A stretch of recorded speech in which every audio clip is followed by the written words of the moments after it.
John Proxy, I'm John West. I'm having an Alan Wake Oculus adventure, and there are some dudes who don't appear to like me very much. Let's see him in 3D, shall we? On the Oculus Rift, using a Vortex in a sort of virtual cinema. The darkness wears her face. Right, the first guy is reasonably easy to. Be aware of Widowmakers. Right, I've got to be aware of Widowmakers.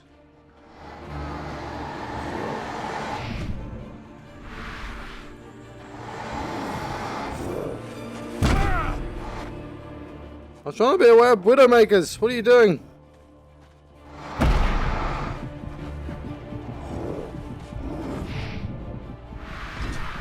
I don't know what he means by that. What, spiders?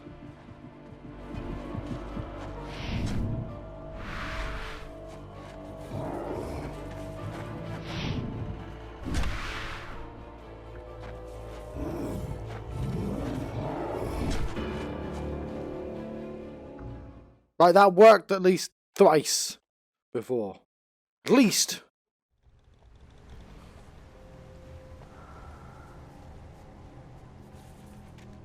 Be aware of Widowmakers.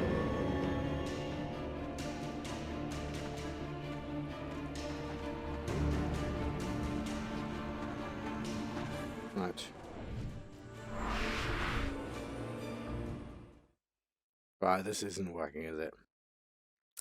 Fine.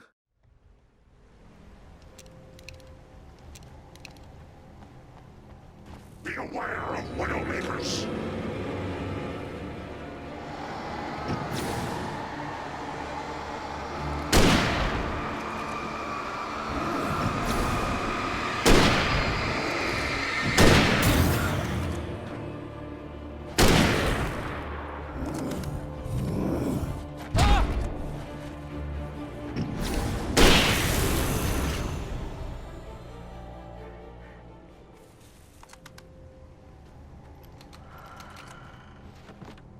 Alright, the darkness wears her face!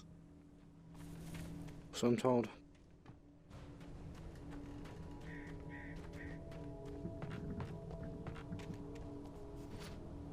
Fine. We'll go the way we're supposed to go. Hang on. Huh. Well then. Did I definitely get the stuff from in here? No, I didn't. Huh. Well.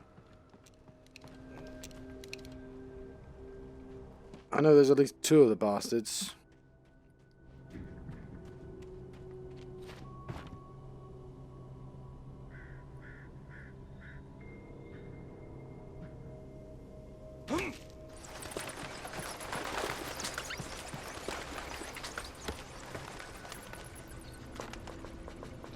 Right, infinite ammo there.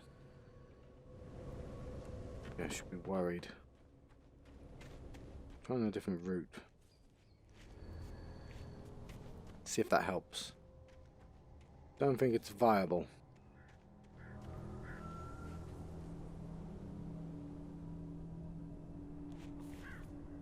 Hmm.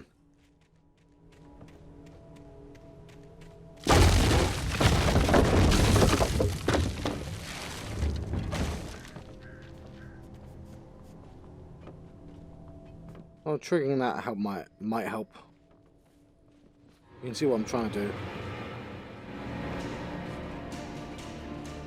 Come on, you gut bastards! I don't think you can get me up here.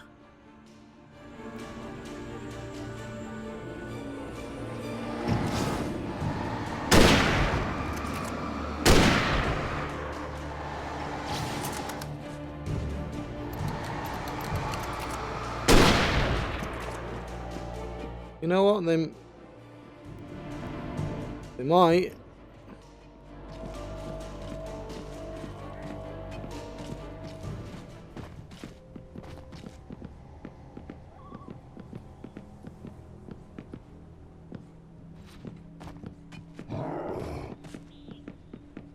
They're less scary now, I'm going to be honest.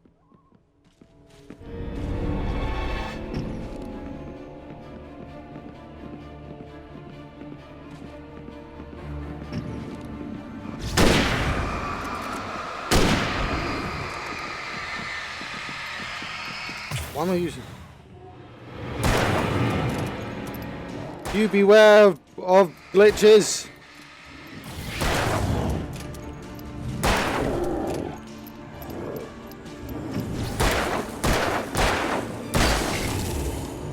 Yeah, I kind of wish I didn't waste all my rifle bullets.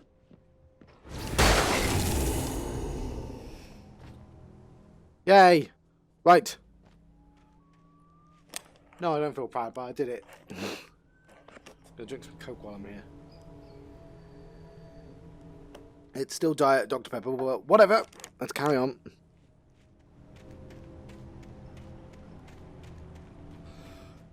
Beware of Widowmakers. That's what I got from that. Now we've got a manuscript to read. I don't know how close we are to the end of the level. Maybe that's the end of the level there, so...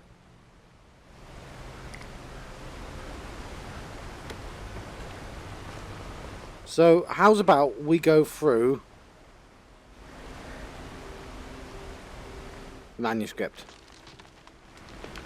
We're going to go through it all.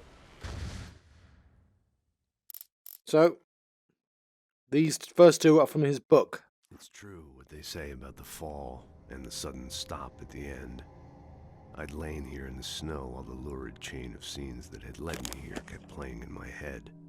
A rerun of my own private snuff movie. A memory of my corpse. Alone at my own wake. Thinking in metaphors again. The femme fatale was gone. Only a sour taste remained of the kiss that killed me. I like that it made sure to introduce the term wake, because obviously that's a pun of outwake, yeah? But I like the way that it introduced it as, you know, a funeral wake as well, so it makes sure you know the name. And of course, that's the voice of Max Payne, but presumably the same voice as Alex Casey, who's not a million miles away from Max Payne anyway. This was a late goodbye. 13 years after I'd gotten my revenge, it had finally caught up with me. It had been a long time to bear the pain. My blood painted the snow red. A gruesome slushy dissolved all the scattered painkillers and leisurely dripped down to the sewer, mingling with the bile of the city, becoming one with it. I can see them now, my wife and my baby. Honey, I'm home. Honey, I'm home, I think, is actually literally a line in Max Payne right at the start. Before he finds his, oops, sorry, I kicked the printer there, his dead family. In spite of its human mask, to describe the dark presence as intelligent would have implied human qualities on something decidedly inhuman. Nonetheless, it found the one spot in the diner that was dark enough. Some light spilled into the corridor, ravaging it. But it took the pain. Horrible as it was, the writer would soon fix that. He would be coming to the one place where it still had power. Power. The kidnapper fired his gun one last time, and the shadow vanished into the darkness it had come from. See? Nothing to it, Wake. The thought of Alice in his hands was revolting. We stood on the wooden platform of Lover's Peak, the waterfall on the mountain behind us, the lights of the radio mast blinking red in the heights above. I fought with the urge to take a swing, force myself to speak. Let's cut the act now. Where's my wife? Alice looked through the viewfinder, lining up the shot. Cauldron Lake was breathtaking. Something caught her eye. A figure standing in the shadows behind the cabin, like a thin woman in a black dress. She lowered the camera and looked again. No one there. Just a collection of bushes that looked vaguely human-shaped. She shook her head and laughed. So yeah, lots of people can see the Barry had never gotten along with Alice. taken. But he knew Alan loved her with an almost frightening intensity. And now something had happened to Alice. And here was Al armed with a gun and saying things people got put in padded cells for. It was as if his friend had experienced a massive psychotic episode and But was he now didn't. totally disconnected from reality. It scared the shit out of Barry.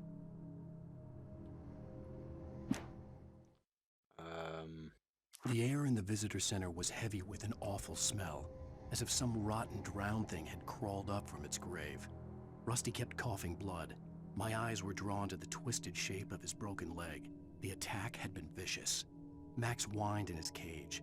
Rusty's eyes were wild with fear and terror. He gasped. "Mr. Wake, it happened just the way it was on that page." Hang on. This page or this The page? visitor center was sturdy, but the impact turned the front of the building into splinters. Rusty was thrown across the lobby like a rag doll and hit the far wall this one. hard. It didn't hurt until he tried to move and saw his leg bend the wrong way, felt the broken rib stabbing him on the inside. Rusty howled in pain and fear, suddenly afraid to die alone. Poor Rusty. The visitor center was sturdy, but the impact turned the... Poor At Rusty. the last instant, I changed direction and threw myself down. The axe splintered the trunk of a tree. I stumbled into the pool of bright light. My lungs burned. I was too exhausted to move. I tensed as I waited for the killing blow, but it never came. I raised my head. Nothing moved in the darkness beyond. For the moment, bathed in the cold light, I was safe. Ah. In that last instant of consciousness, Rusty thought about Rose. He was older than she was. Rose was barely out of her teens, but she made him feel young and forget what a train wreck his long-dead marriage had been. He still wore the ring. He'd been waiting for her to tell him to take it off. Now she never would. Oh, poor Rusty. I turned the corner, afraid of what the flashlight's beam might reveal. Suddenly, a roughly painted symbol of a torch glowed in the light. Behind it, hidden by a rock, sat a battered metal trunk. It was here for a reason, packed with supplies, batteries, flares, ammo, things you need to make it through the darkness of the night. Something left behind by someone who knew what I knew, and more. Oh, interesting. Obviously, I've got my things off, my goggles off, because this is all flat. So I've got a missing bloody page. On more than one occasion, Alice had tried to explain to me how it felt to be afraid of the dark. To her, darkness wasn't simply the absence of light, but something more tangible than that. It was something you could touch and feel. Worse than that, it was something with a mind of its own, something malicious and malign. For her, things changed when they were wrapped in darkness. They turned into something else, something foreign, and nothing was safe or innocent anymore. I'd never really understood what she meant, until now.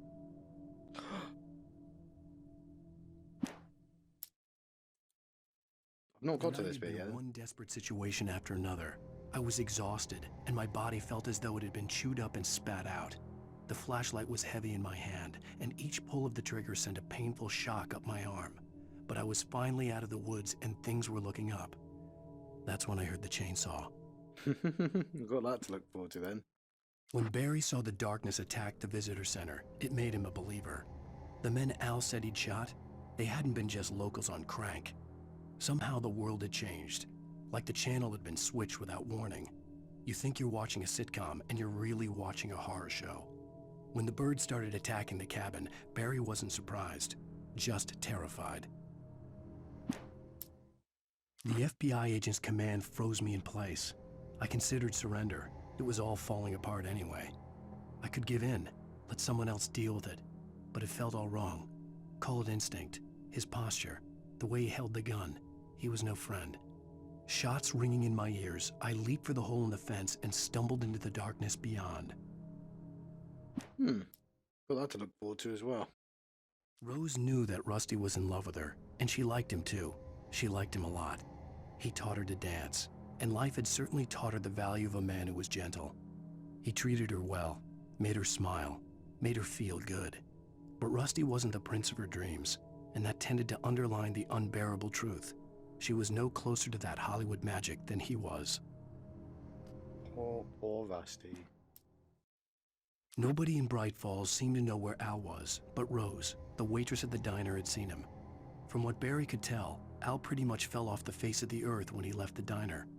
Rose was just the kind of fan that Al hated, but she really tried to help. She was smart too, knew a lot about what was going on in the town, knew a lot about Al, even knew who Barry was. Barry liked her. That was no big surprise. When it came to women, Barry and Al rarely saw eye to eye.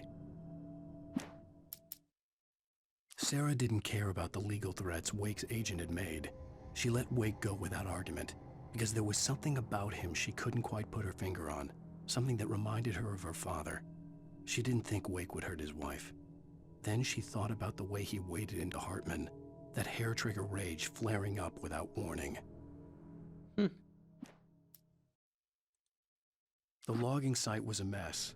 The modular office had been This is pushed where we off are the now. cliff.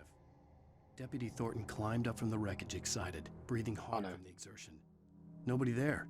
It's weird. Don't you think that's weird? Bored, Mulligan let out a mighty snort. Hell, it's always weird, Thornton. Just a question of sorting out what kind of weird it is this time around. Oh no, that's where Stucky attacked me. Shadows stirred and the wind picked up as I ran through the forest. I felt the dark presence turning its gaze toward me. Then the moonlight was blotted out by dark shadows that raced violently across the ground, moving too swiftly to be natural. Darkness gathered between the trees and melted again to reveal the Taken. No natural path had brought them here.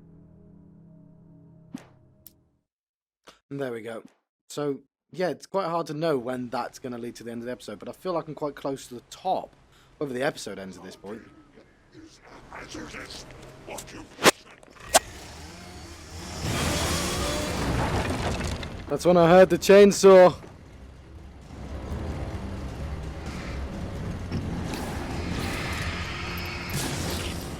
Oh wow, he did the little dance.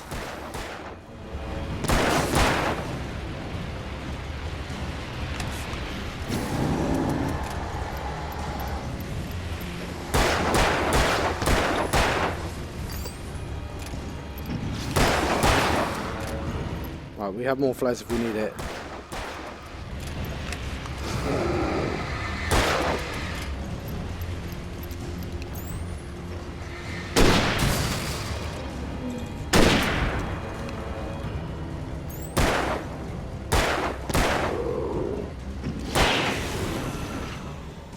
Right, lovely.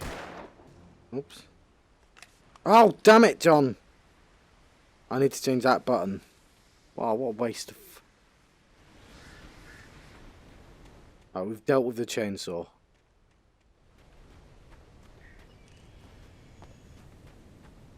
Right.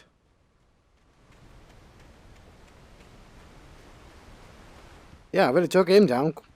That was nice. This feels like a top. Is it the top? It feels like a top. Barry? Ow! The porch is covered with birds. They've got all Hitchcock on me. Oh, of course. What about Hitchcock? Don't open the door. What am I crazy? Don't open their door. Stay hidden. I'll be there soon. Just make sure you keep the lights on.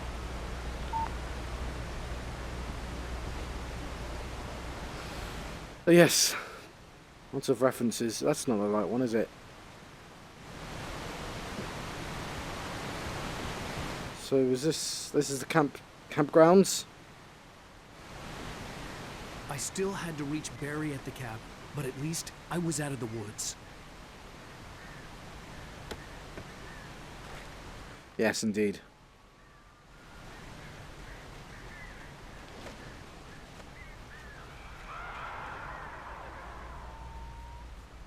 Birds. I'd have to get the car from the locked garage. It would get me back to Barry faster, and the headlights were a welcome bonus.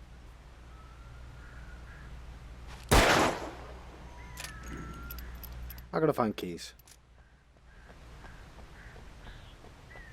I forgot about this. Is there a car section? Right. Let's say that's Nightingale finds at Wake.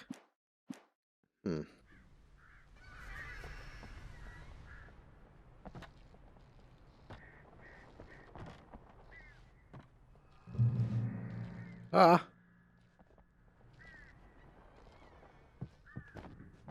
Where would I even begin finding keys? Not in the toilets, I imagine. Oh, that was the ladies as well. I had to find the key to the garage. I found the key to the garage. A story is not a machine that does what you tell it. A story is a beast with a life of its own.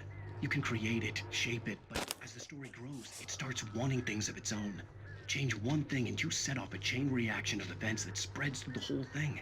The characters have to be true to themselves. The events need to follow a logic that fits the story. A single flaw and the magic is gone. The story dies. Alice dies. From what little writing I managed to do, that's true as well. I mean, if you write a story, you want something to happen, but it needs to make sense and it needs to be good. So you need these. It needs like a structure, you know, like making a sandwich, and you have to have the ingredients in the correct order. Ah!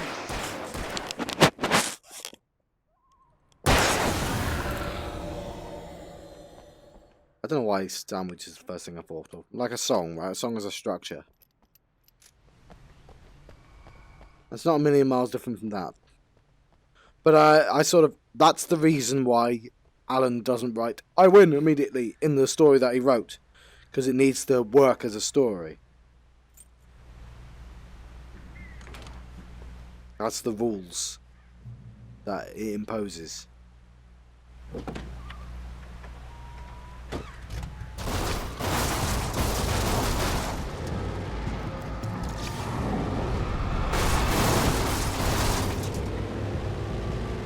Right.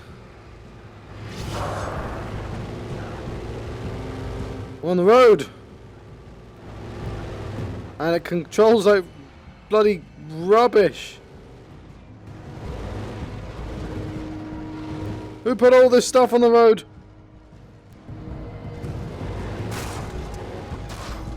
Yeah, I forgot there were car sections in this game.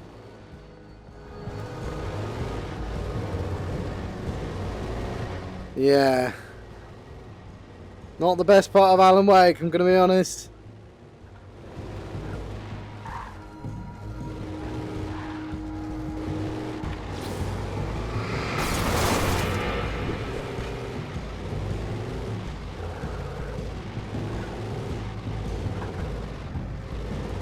I remember a Quake mod for the original Quake, and you'd have to turn the mouse, and that's how you turn. Like, he'd do that, and you press forwards. There wasn't a turn button.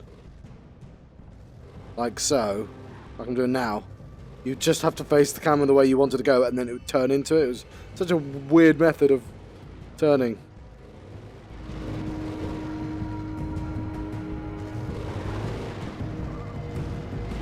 Right. Almost there. I do appreciate that they figured out the logistics of how he gets back to the cabin. Beep beep.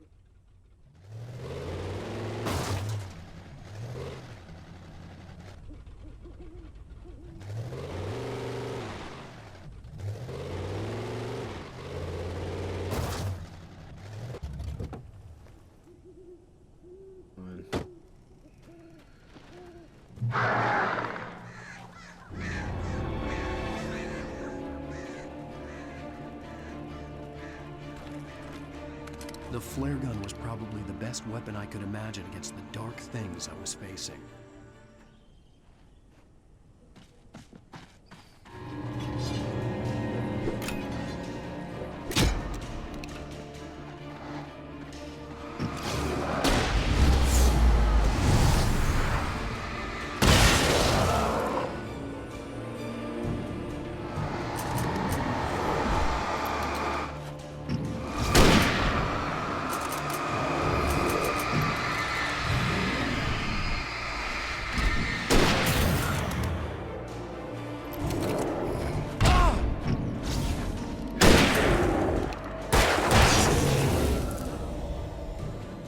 Right, that was a bit weird.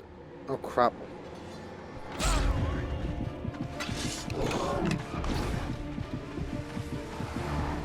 Run away!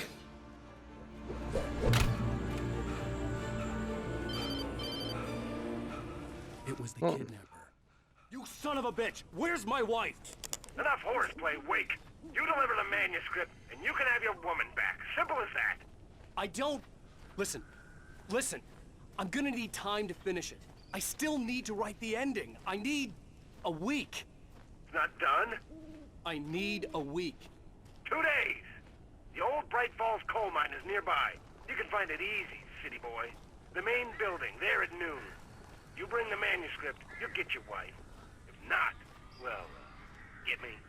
Yes, Yes, I get you. You feel me? Rah? Fam? I think that's what people say now. Right, this is where Barry is. Barry had talked about birds over the phone.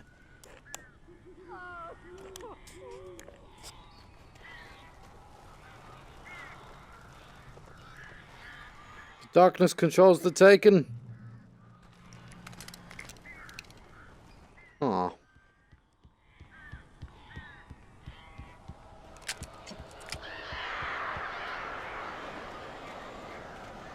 Ow! Ow! I am so glad you're here. A couple of them got in here before I blocked the chimney. This isn't normal. These birds are weird.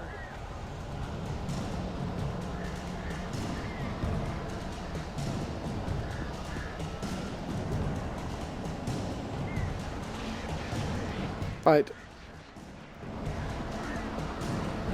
Ah!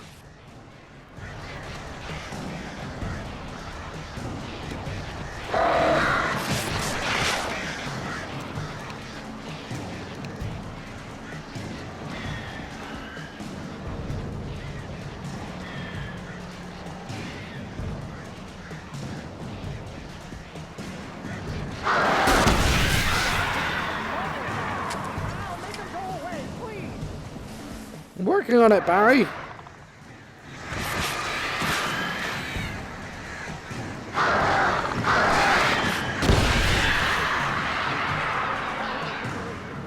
Not a word for birds.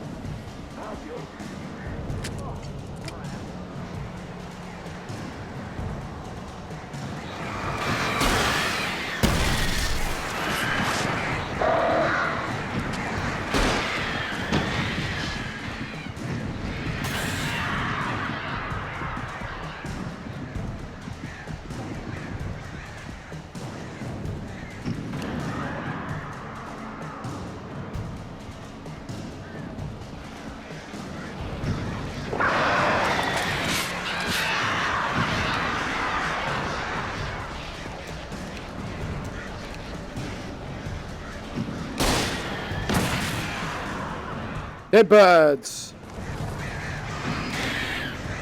Those birds aren't dead though.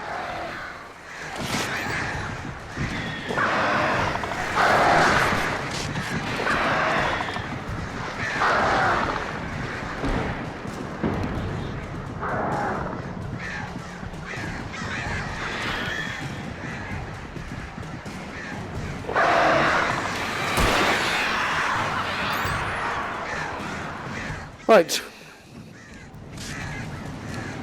The birds.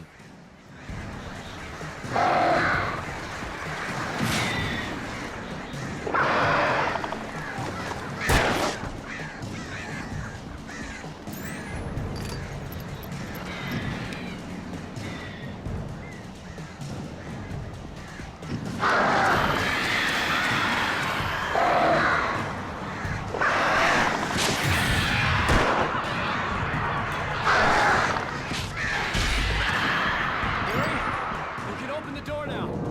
They're gone. Oh, they're gone. Hey, Al. I'm sorry for thinking you were having a psychotic episode, man. Are you though?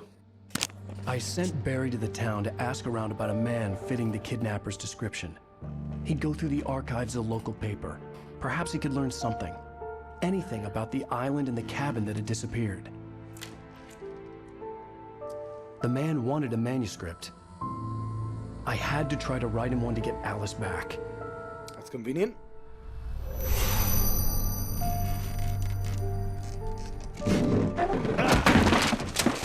For me, Oh, is the it? supernatural had always been nothing but a metaphor for the human psyche, a tool to use in writing fiction. Now, it was happening for real, and I couldn't put a single word on paper.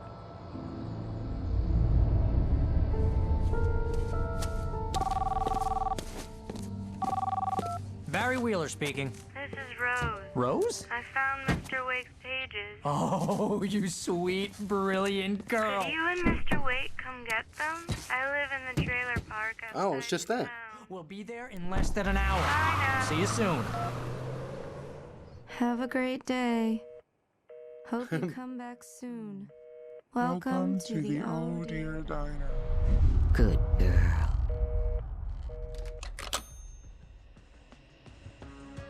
Oh dear. Oh dear, Dinah.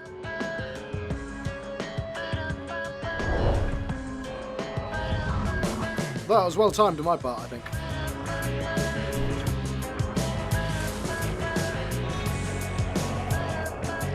Right, I'm let you go, but I'll do it when this says. There we go. Come here. Can you tell me where I am? Won't you say something? Right, end of episode 2. I need to get my bearings. I've been John Proxy on the channel John of the West, and I've been having an Alan Wake Oculus adventure. I'll see you guys next time. Thank you for watching.